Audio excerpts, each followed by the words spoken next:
Hi, everyone, and welcome to another session of the Power Platform Global AI Hack. My name is Daniel Laskewitz, and I'm here today to do a session about leveraging Azure OpenAI service in the Power Platform. But I'm not the only one here presenting today. We also have Robin Rosengrun, who is there. I hope Robin is still there. Hey There he everyone, is. yes, I'm here. Hi Daniel. Yeah. Today we are going to do the leveraging Azure OpenAI service in the Power Platform. We already had a bunch of sessions. We are going to do another couple of sessions next week. And to start off, let's start with an introduction. Robin, can you introduce yourself?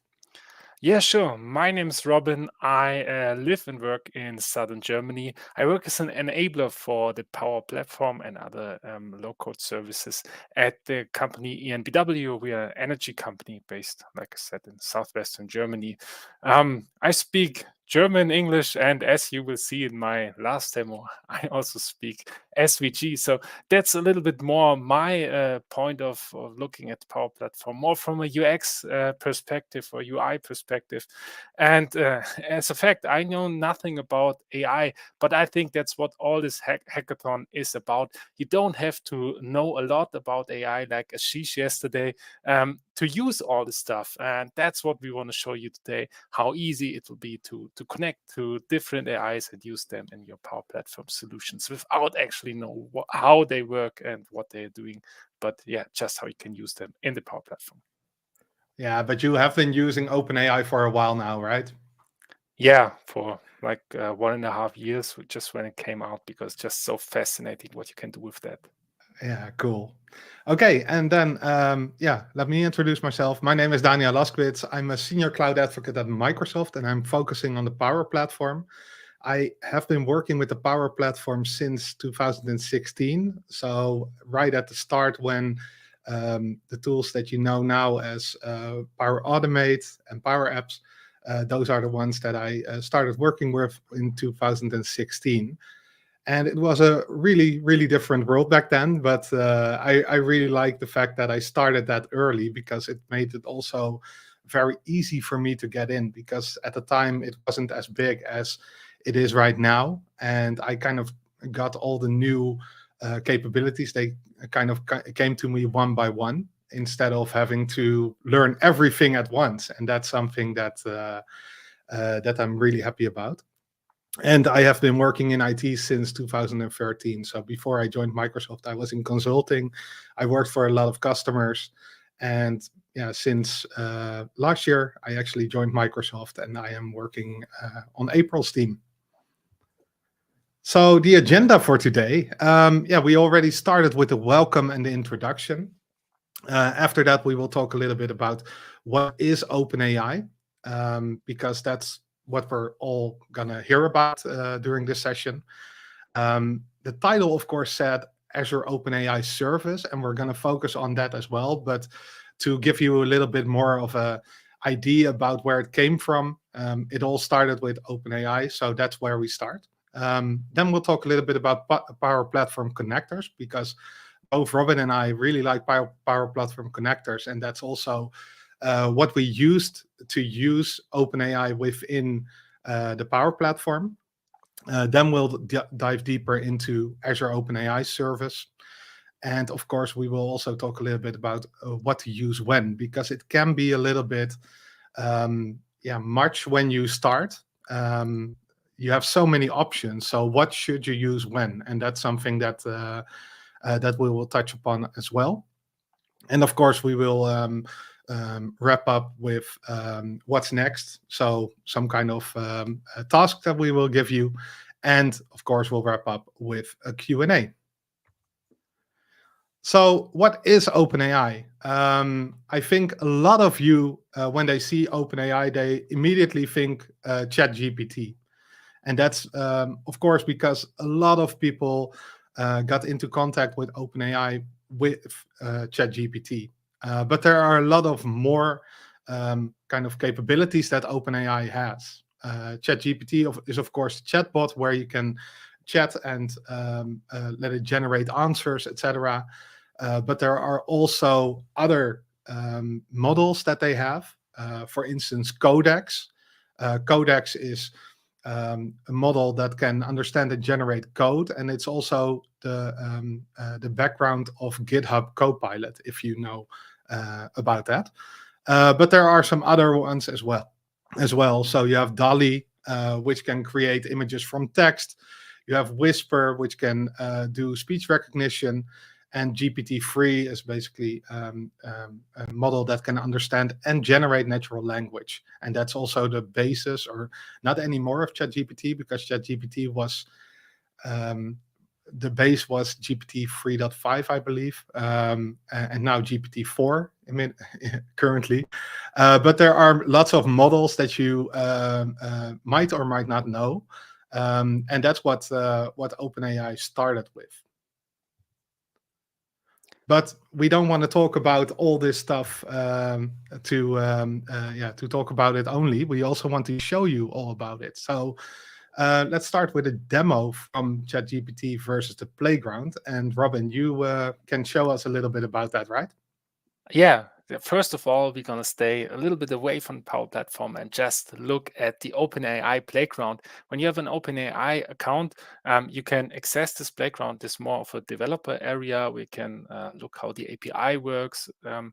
But this has been around for much longer than ChatGPT, actually. I think this started coming around at the beginning of last year, and it took nearly a whole year until it evolved to ChatGPT. And on that stage, so technically, this thing can do about 90% of what ChatGPT can do. And as I said, it was there a lot before. So when I say create a cookie consent banner in React, then it creates, probably not perfect, but it creates React code that we could use in our website project, probably. So this can do 90% of the stuff that ChatGPT can do. As you said, it evolved a little bit to GPT 3.5. Right here, we are using the TextDaVinci 3, which is GPT 3. So why wasn't that popular? It was popular in the AI community, but far not as popular as ChatGPT, getting to 1 million users in just a few days. Barely someone used this. So why not?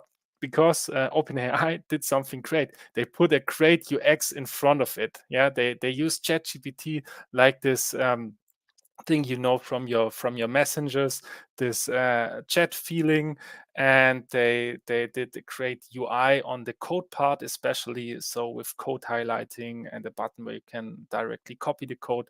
So that was something users were familiar with, and users really loved about ChatGPT.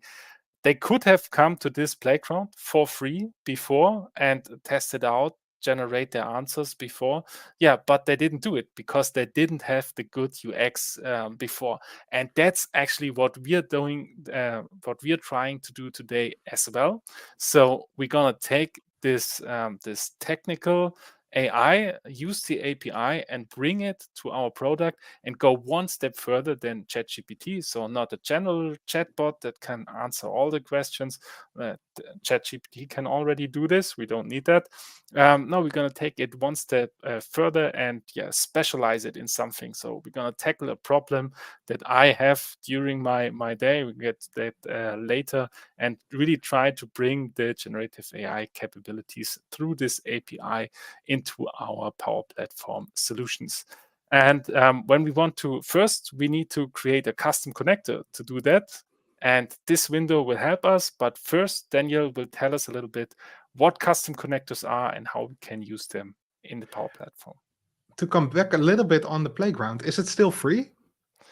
It's free for 3 months, actually. And afterwards, I think you just pay on a per call basis. So it's a fraction of a cent per API call. So really, nice. really cheap. And it always has been. So like I said, Cool. it's all the technically nearly the same thing as ChatGPT, but without the nice interface we know and love. Okay. Yeah, so let's go back to the slides, because I will talk a little bit about Power Platform connectors, because that's what helped us a lot, Robin and me, with OpenAI inside of the Power Platform. And to talk a little bit about that, I have a slide about Power Platform connectors. So what are Power Platform connectors? It's basically a definition of a REST API. And a REST API is an API where the Power Platform can connect to. So when you talk about Power Platform connectors, they have triggers, they have actions, and that all comes back into that definition. And with that definition, it can talk to the Power Platform and Logic Apps, which is an Azure service. And currently, there are more than 1,000 connectors in the products, and that's a lot of connectors. But sometimes you get into a point where you are looking for something, or you want to connect to a service that's not there. So the connector is not there yet, and that's something that, for instance, Robin had with OpenAI, and that's when you can create a custom connector. And the custom connector is what we both created with OpenAI and Azure OpenAI service. And that's something that you can create for those services that are not yet one of those 1,000 plus connectors. What you also sometimes have is that you have a connector already in the service, but it doesn't offer the functionality that you want to have. And that's also when you can create a custom connector. They are pretty simple to build in the Power Platform. You have a UI for it, and you can just go through a wizard. You can configure everything really easily, and it doesn't really require coding. You have a function which is custom code in connectors, and that will give you the possibility to add code to your connector, but you don't have to use that. You can create a custom connector by using the wizard, what I said. So it's just next, finish, and configure all the steps. You can use a Postman collection. So if you are from a pro dev background, you probably know what Postman is. And that's something where you can kind of collect all kinds of API calls in a collection, and then you can export that and import it into the Power Platform. Or you can use, for instance, VS Code if you want to. But I don't advise that, because VS Code is really from scratch. And it's probably way better to start with a wizard or with a Postman collection. And you can also share it, package, and certify it through GitHub. And that's also what we both did. Robin did that for the OpenAI connector. And that's one of our better connectors in the service right now, because we have a program, independent publisher connectors, and Robin created the OpenAI connector for that program, and it has been skyrocketing with the usage. So that's a really cool one. And Probably I created not because my connector is so great, but because the topic was really hot at that moment. Yeah. Well, still, people can use it are inside of hundreds of great connectors, and most of them are probably built with more thought than mine. Yeah. But it's always a combination. So Robin built the OpenAI connector, and I built the Azure OpenAI connector together with Robin and Andrew, and we'll talk a little bit about that later on, because that's this slide. So basically, Robin created the OpenAI connector last year. I think was early last year. Yeah, middle of last year, I think. Yeah, it was before ChatGPT came out, I believe. And when ChatGPT came out, then everybody started using it because it was such a popular service, of course. But then Microsoft also started the Azure OpenAI service. And I kind of lent a little bit from Robin's connector, because it was a little bit the same, but there were some nuances that were different. And Andrew Coates, one of my colleagues from Australia, he helped creating more actions for it, and he also added some code in the connector. And we are currently planning to add some more to it as well. But enough about that. Let's just show OpenAI in Power Apps. Yeah, what I thought what we're doing right now is actually we're speedrunning the ChatGPT connector, and let's see how fast we can do that, because Daniel said it's just next, next, next, and deploy, and then we have our finished connector. I would say let's put that to the test. So I finished with this window in the playground. I changed it up a little bit in the background, so we are actually using the GPT 3.5 here. So we're actually using the ChatGPT API and not on the old GPT-3 API. And yeah, let's try to create the connector as fast as possible and then use it actually in our Canvas app. And I read in the chat that someone was talking about the HTTP connector. If you want to use this inside your Canvas apps, please don't use the HTTP connector in Power Automate. We will show you that you can build this connector in a matter of minutes and use it much, much easier in your Canvas app without calling a flow all the time. That takes longer to build, longer to run and everything. So please look into custom connectors if you haven't already. It's really not that hard to build it with that wizard. So put a stopwatch in the top, probably. No, don't. Let's take a few minutes and let's see how fast we can build that connector. So we will call our new custom connector speedrun GPT. And all we need for that is the Azure account, because I need an API key and I need basically this information we see right here to build our connector. Because we need to know which the host URL is, and this is this part of the URL. So basically everything between those slashes, and I missed an M, so put that in there. And for the security, we see that we have an open the API key in the header. This is what this H means, and the it's called, the parameter is called authorization. And then we are already here where we can define our endpoints, and we just want one. This could have multiple endpoints, like the other service that just showed to create images, the Whisper one. They're all on the same base path, and we could add them here one by one. But for today, we just want the ChatGPT. Let's quickly copy this in here, and then we need to define the request. As we can see up here, it's a post request, so we have to click post in here. Then we need the whole URL this time, and then we need basically the body that we send with each API call. Not all of those are required parameters.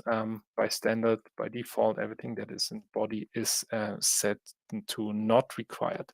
So now we can actually create our connector. Now it's getting deployed to our environment. And the next step that I need to do, and I do it in the background, is copy my API key. We have to put bearer in front of the API key, because here it says so, and you can find the API key in your OpenAI account. And before we can test it, as I said, we have to create a new connection and paste our bearer API key right in here. Then for some reason it jumps to the connection, so we have to navigate to our connector again. And now we can make this a little bit bigger, to the test suite again. And we want to use as a model the GPT-3 3.5 Turbo. That's the newest one. The 16K means 16,000 tokens that you can actually use. So you can use more context and put more into the prompts. As a Robin, role, we use system. Yes. short question. What is a token? A token is a part of a word. So you can use only a certain amount of tokens, which were like 4,000 in the beginning. Now it's 16,000, like I said. And I think 16,000 tokens are a few pages of text. Don't know how much exactly, but it's plenty. So And that's for the input, right? No, for combined input and output. And token is basically that what is generated in the model. So it's generated token per token per token. So always the next token, and the highest probability probably wins. As I said, I'm no expert in generative AI, so I don't know exactly how it works, but a little bit like that. So that's what we need to provide. So which model, which role, and the system prompt. You probably heard the word system prompt. That's really powerful. You can really influence what the model is going to do, and we're going to leverage this in the next demo. But here we were successful. We got a 200 answer response. So in the last step, we need to provide the structure of the body so we can use it in the Canvas apps afterwards. So we go back to our endpoint and we will define the response really quickly. So the 200 response, 200 means successful. And then we put in a sample response in here, and then it generates all the fields that come back in our response. And yeah, we want to look at the content of the response in a second. So we click Update Connector. Again, it's being deployed with the definition for our response object.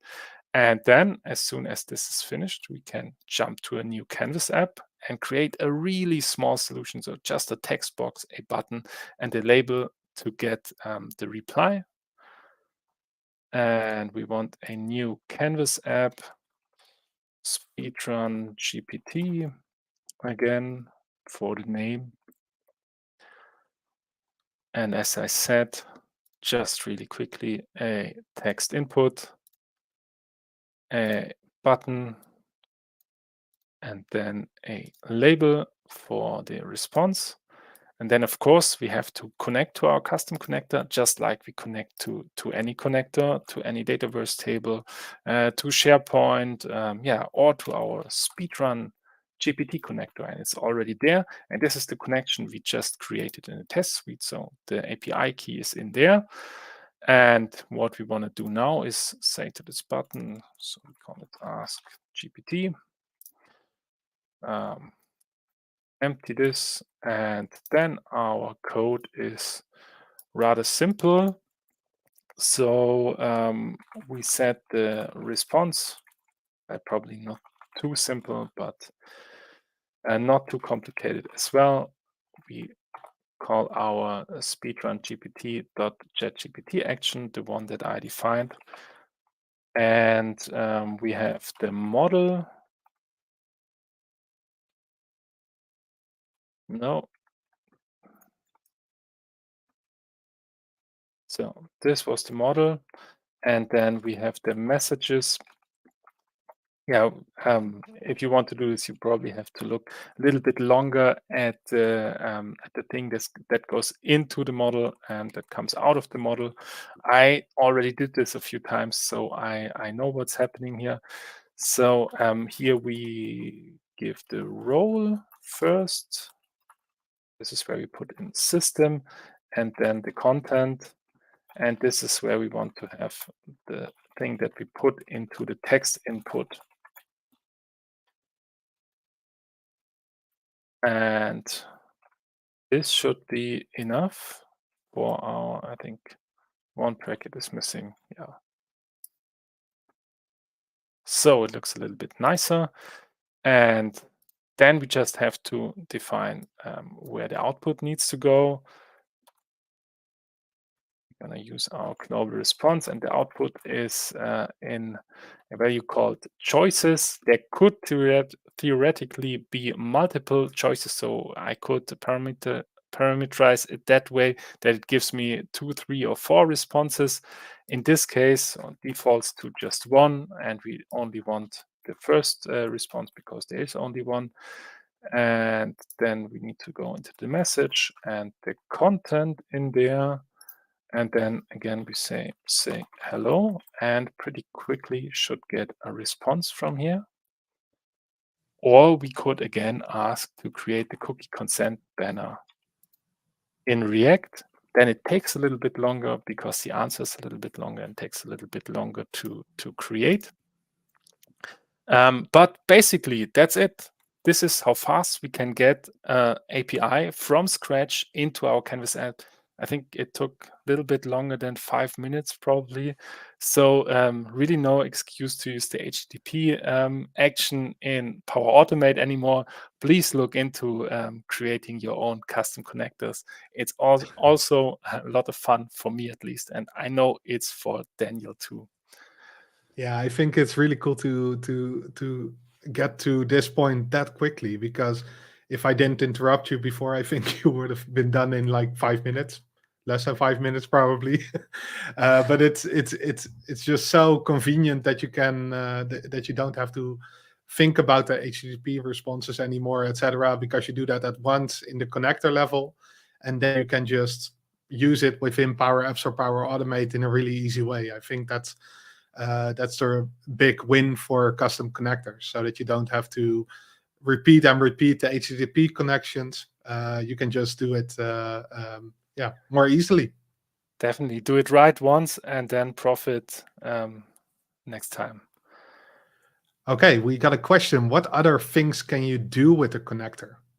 I think if we look at the OpenAI connector, there's chat completions, I believe, This is normal this one, yes. completions, and embeddings was one. Embeddings, I showed that in the community call a few weeks ago, so probably search for my name and the community call. So this is really interesting and something that you should really look into if you want to get your own data into this model. Yeah. And then image creation, of course, and as you showed, the Whisper API to transcribe from speech to text. So we only created the chat endpoint, but all the other things you could program into this custom connector pretty quickly. Yeah, and we also got a question from Elliot. If I use the new functions in my GPT call, would I need a different custom connector for each function? And I think Elliot is talking about the OpenAI functions or the plugins that are there. And I think they are not in the API yet. So probably will take some time before we see those. So they are in the internal OpenAI API that they use for their service, but that's not public right now. It was the same with ChatGPT. When ChatGPT hit the market, and took a few more weeks until the ChatGPT API was actually released. Okay. We got another one from the Mai. Will Azure OpenAI connector support internal data sources? That is something that's already there, I believe. We already have the on your own data part. The Azure OpenAI connector doesn't support it yet, but Azure OpenAI does. The connector will probably in the future we will work on that. That's one of the future plans that we have. So I'm hoping that we will get that out in a couple of weeks, maybe to make that happen. The preview of that function is already there and it looks really promising, but the documentation is still a little bit lackluster of that API, I have to say. It took, I did it with Louise Frese. We looked into that and it took us an hour to get it running because it was a little bit hard with lacking documentation. But this also works and you could also build a custom connector on that. Or you can, that's what I showed in my demo, you could build it from scratch and have full control over what you do with the embeddings. That is what it's done in the background anyways, and use Azure Cognitive Services and the Azure Cognitive Services API, build a custom connector on that. Also, lots of fun, a little bit more complicated, but great learning experience it was for me at least. Okay. Well, I think we can continue with the slides. So let's talk a little bit about the Azure OpenAI service, because the part that we just showed was OpenAI.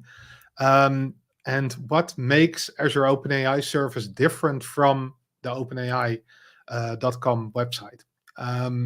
Well, the Azure OpenAI service is Microsoft's implementation of all the models that OpenAI has. So you can also do chat completion, you can do Dolly, you can do all kinds of models. Whisper is also in there. But the difference is that it is actually an Azure service. And if you already have, if you are a part of a company and everybody already uses Azure there, it kind of makes sense to also have an OpenAI service, Azure OpenAI service in there. It offers enterprise-grade security and governance. So all the security controls that you want to have, or what you expect from Microsoft, that will also be in there. For instance, if you are in the EU, GDPR is also supported there. So that's what's part of Azure OpenAI service as well. Funny story is also that it backs all Microsoft Copilots. So we had a session earlier this week about the Copilots in the Power Platform. And those are all backed by Azure OpenAI service. There is one caveat though. We need to request access before we can use it. So make sure to note this URL, aka.ms/pp/azure-openai-service. Go there and request access for your own environment if you want to have that. You need to request access, and then you can, within your Azure environment, you can create OpenAI service. So that's the Azure OpenAI service part. And if we talk about those copilots and other parts of the Power Platform, there are tons of things that you can do with OpenAI service within the Power Platform. AI Builder is one of those tools that also has an action based on the Azure OpenAI service. That's probably what you saw in the session of yesterday. It has a model where you can create text with GPT, and that's something that's really powerful as well. The cool part about the AI Builder function is that you don't have to think about any API keys, as Robin showed earlier. It just works because you have the AI Builder credits that are paid in a different way. You also have the Power Apps Copilot, where you can just enter some text about what you want to create, and it creates an app for you.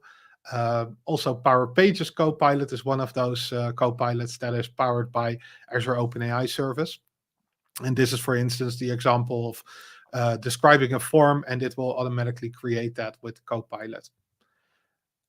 So with that, that's the part of the Azure OpenAI service. And now we want to talk about another demo, of course. And Robin, what do you have in store for us now? Yeah, this is a little bit more sophisticated, and this is the thing that is probably my submission for the AI hackathon.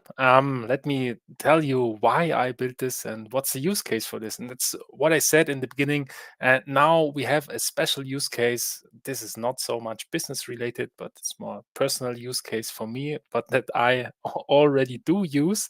Yeah, we have really niche use case probably, but yeah, can really use the generative AI to help us with this specific use cases. I think Ashish yesterday also showed a great use case to generate emails.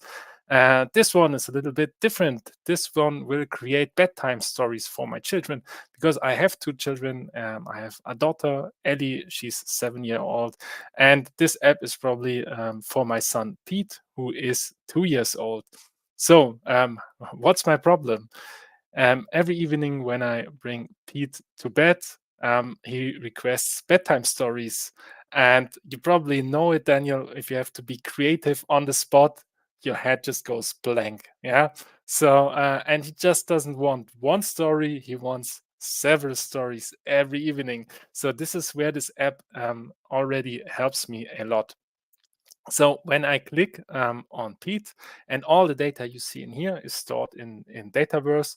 So I just use a normal Power Platform project and a smartphone app to help me when I'm lying in bed and have to tell him stories. So first of all, I navigate to Pete, and then I already have some heroes. But if he requests a new theme, a new hero, I can add the hero. And this is where the AI comes in for the first time. So today we create a hero that is based on the Power Platform probably. Let's see what the AI comes up with. And everything you see in a second is PowerPatty is created by the not by the Power Platform, by Azure OpenAI services, of course, and a custom connector that that uses the API to my deployed models. Let's create a picture really quickly with DALL-E 2. Let's see what it comes up with, and it makes this looks nice. PowerPatty is a clever, resourceful, innovative, determined, and helpful human being. She lives in Platform City, is 27 years old, is of course a Power Platform developer, and this a little bit of backstory how she became our hero. And now, as I saved the hero in Dataverse, then we can select the hero, and then we can create a story with our hero. And that's why I said I speak SVG. I created some of the SVGs myself, like this loading spinner and the bed, which will probably, hopefully, help me win a t-shirt in this hackathon. So I doubled down on that. And the story that it came up with is PowerPatty saves Platform City. She was in her underground lab tinkering away at her latest creation. It could be me, probably. And Power Platform City was under attack by a group of evil hackers. So it really goes into the theme of Power Platform. I love it. And in the end, of course, you can take a screenshot here and read it. In the end, of course, she saves the day somehow.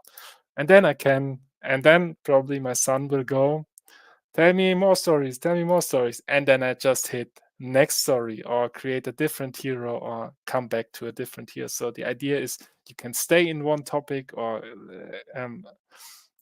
add to the topics you were at yesterday. This So is the same awesome. hero. And the missing app of the mayor. Yeah, that's a good one probably as well.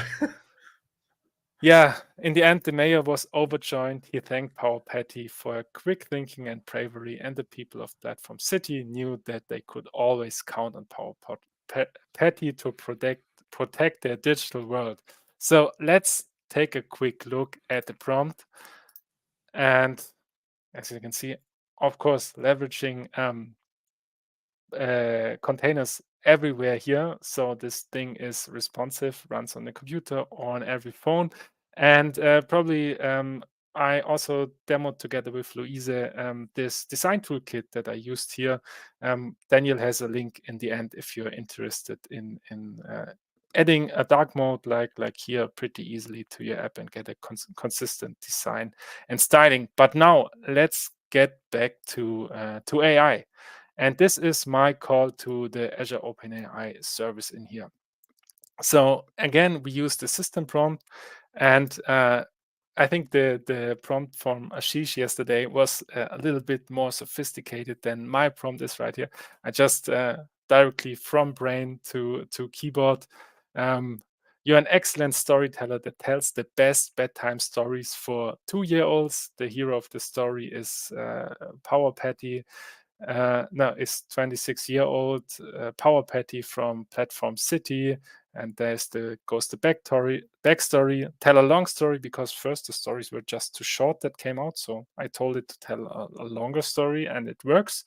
And then I also put in don't repeat any of the existing stories, and then I put in all the titles of the former stories, so it doesn't repeat the topics of the older stories. And what I really love to do is because this thing speaks multiple languages and this speaks JSON as well. So I lots of time I request the answer to be as a JSON object, and then we can use, and that's what we see here, is the relatively new parse JSON function to parse everything and create a new object in our stories table in Dataverse. Yeah, that's how this works, how we put everything together and build a little app that helps me personally and keeps my son entertained. And let's see how long it takes today. I would bet about half an hour of telling stories before he falls asleep. Have you tried it out already? Or is Yeah, it I've today tried it out. Right Yeah. now, everything is in English. I'm German, so my son doesn't understand English yet. So it's a challenge to also translate. But it's good for me to practice some English and Yeah. some quick translating. Yeah, I have one question though. we showed the part where it shows the story, etc. You also generate a picture, right? Yeah. Is that something that you could show as well?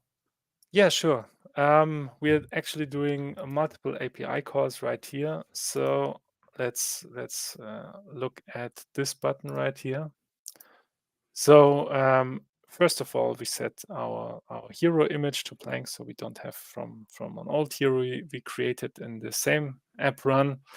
And then first of all, we create the character. And again, similar prompt, create a fictional hero, and then also answer as JSON. And this is an example JSON, so it gets the same structure every time. And that works actually pretty good. And then next thing is that where do I do this actually? Yeah, I do this here. Create a short prompt for an image creation AI to create a picture for this JSON description of a character as digital art. So I let ChatGPT write a prompt for DALL-E. And I think that is, you have this in the end in the prompt library as well. So that's where I got that idea from. Why do it myself if the AI can do it for me? And then I actually, quickly again, create the hero. Let's see what it comes up with. Power Page, this thing really likes alliterations, by the way. That's what I found out. And when we click on the image, then so as you can see, really easy, the DALL-E API, I request with the this is basically the create a digital art image. So this is the prompt to create the image. And this means I want one image with 256 pixels and response format as binary. So we get the actual image back into our app and can directly upload it to Dataverse afterwards. Yeah, that's how this works. So really easy API actually as well. Okay, really cool.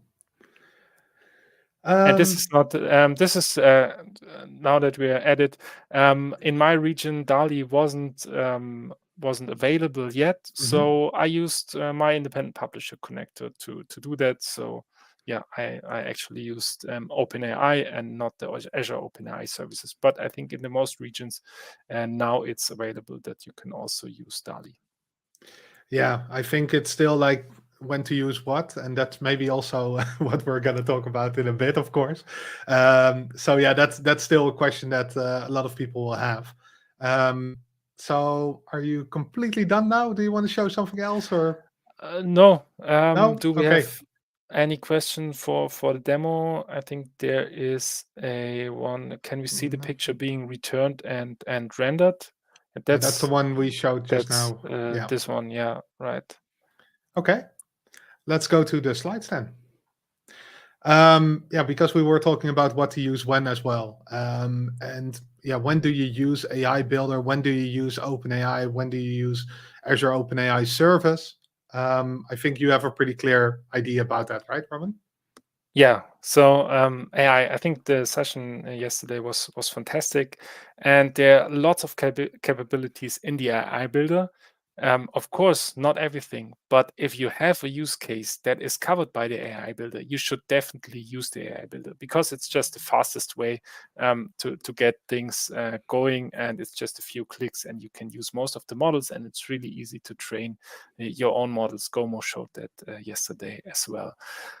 If you need to create text, again, what Daniel told earlier, and as she showed yesterday, create text with GPT is the fastest way to get an OpenAI model into your app.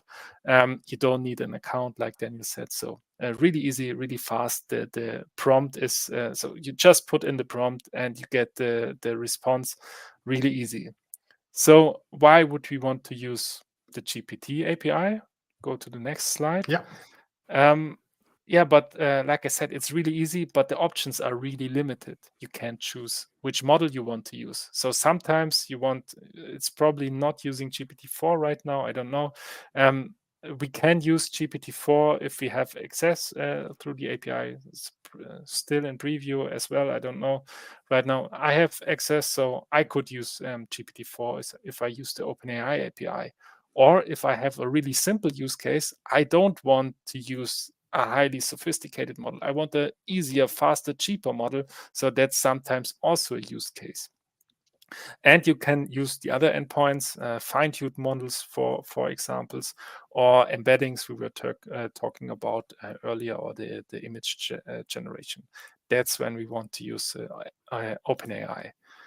And Daniel, and me have the same opinion on this. So coming from a bigger company, I can highly stress what he said. Coming from a European company at first, if you have any like personal sensitive data, so about people, about our customers, we can't send the data to US servers. That's against GDPR.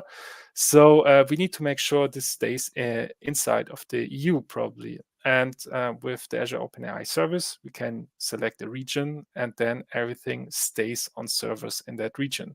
So this actually just enables us to use Azure, to use the OpenAI APIs in a lot of use cases where we couldn't use the normal OpenAI API. And the other point is also really, really important. You can't just working in a big company. You can't just go to OpenAI, create an account there, put company credit card information in there. You need permissions from everywhere. So you probably already have an Azure subscription and can deploy your model in there in probably 5 minutes, and then build an API on that. So that really makes for some people the life a lot easier. And you also already touched some points. Why do we need custom connectors? Are there other APIs we probably want to use, Daniel? Yeah, I think if you look at AI-related APIs, there's so many AI services now. You have Midjourney, you have all kinds of companies that are doing AI-related stuff. So it doesn't end at OpenAI or Azure OpenAI service. If you find some kind of API that will really help you with a certain scenario, which is maybe better than the model that you get from OpenAI, or OpenAI doesn't offer that. That's something that you could build with custom connectors. So that is also an opening that you can do. And that's something that, probably what Robin did like a year back with OpenAI was because there wasn't an OpenAI connector in the Power Platform yet. And I think that there will be multiple opportunities to have other models, AI models from other companies maybe that you want to deploy as well. So that's another option that you have. Let's And the last point, Yeah. I want to Sorry. talk about last Yeah. point. Yeah, there will be a time in the not too distant future, some companies are already doing it. They are hosting their own generative AI models. In the last months, with the Facebook models that are the models are open source, but not the weights, something about that. And then some people came out and created weights that are now open source. So you can create your own generative AI model, and companies will start doing this, and you will need a custom connector to use these models. And they're probably trained with data from your company, and you want to use those, or you have to use those. So then you will need a custom connector as well. Yeah, that's a great point. So let's talk a little bit about what's next. Make sure to add the OpenAI or the Azure OpenAI Service Connector to your apps and flows. Try to use it. Go to the Power Platform prompt library to get inspired. I have the link here, aka.ms/powerplatform-prompt, and that will land you up here. And this is basically a website where you can find some inspiration for the prompts. And there are already a bunch of prompts in there. April Dunham made a lot of those prompts, and I think there will be a lot more coming in the future. but this is something that you can use to your advantage, that you don't have to create a whole prompt yourself. You can just look at them and maybe get some inspiration on what you could use as a prompt for these services. And of course, build some awesome solutions with OpenAI powered tools. And with that, we have some resources as well. So you can go to the Power Platform prompt site that I just talked about. You can go to aka.ms/pp/design -toolkit, and that's where you can find the design toolkit where Robin talked about, which he used in his bedtime stories app. And you can go to aka.ms/pp/azure-openai-service to get access to Azure OpenAI service, because you need to request access to it. And we also have a link, aka.ms/pp/HackTogether/OpenAI-slides. And that's a link to the PDF version of these slides, so that you can always find back all the URLs that we used, all the slides that we talked about.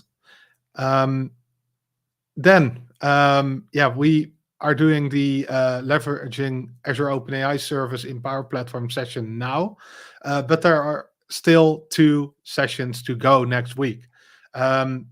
Early next week, we have the how to submit your projects on GitHub. So make sure to be there as well. And we will end the hackathon with a wrap up and take action session. So make sure to put that in your calendar as well. And with that, I think we can have a little bit of Q&A because we have some time left. Let me see.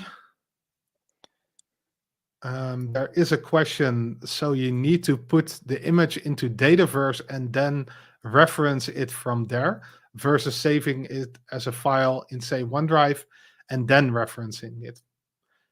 I think that's just the ID that you had for the app. But I think you can just, when you get that from DALL-E, you can save it somewhere else as well, right? You have 2 options with the API. You can either get the binary code or the base64 code of the image. That's what I did, and then you have it in your cache, and you can show it from there. And in the next step, I only, when I'm sure that this is the picture that I want, I uploaded it to Dataverse from there. Or you have the other option that you just get a URL back, and it's on the OpenAI service, and you can view it from there, and then go from there where you want. You can download to OneDrive from there with Power Automate or whatever you like. Is that open for everyone? The link? I think it's open for everyone, but only stays there for a few hours, and then it's gone. Okay. Are there any other questions? Let's check it out.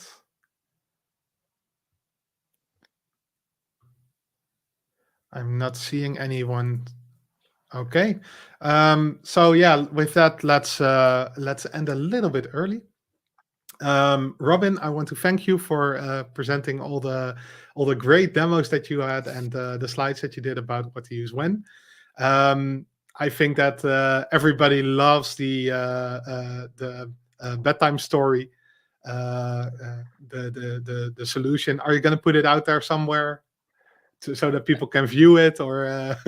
Yeah, I can probably change all the APIs to the independent publisher connector. So as long as you have an API key, then everyone can use it. So I can put it on the samples, and then I already have contributed for the hackathon. Yeah, I think that's the way to go forward. So you can just create a connection, use your API key, and then you can use the whole solution yourself. Yeah, that's good idea. Good idea, Daniel. Cool. And thanks for having me. Really interesting topic that I really love. So yeah, thanks for letting me tell my side of the story where this is going to go with Power Platform and generative AI. Okay. With that, I think we can end the session. So thanks a lot for watching. And I hope to see you next week at the next session. Thank you. Bye-bye.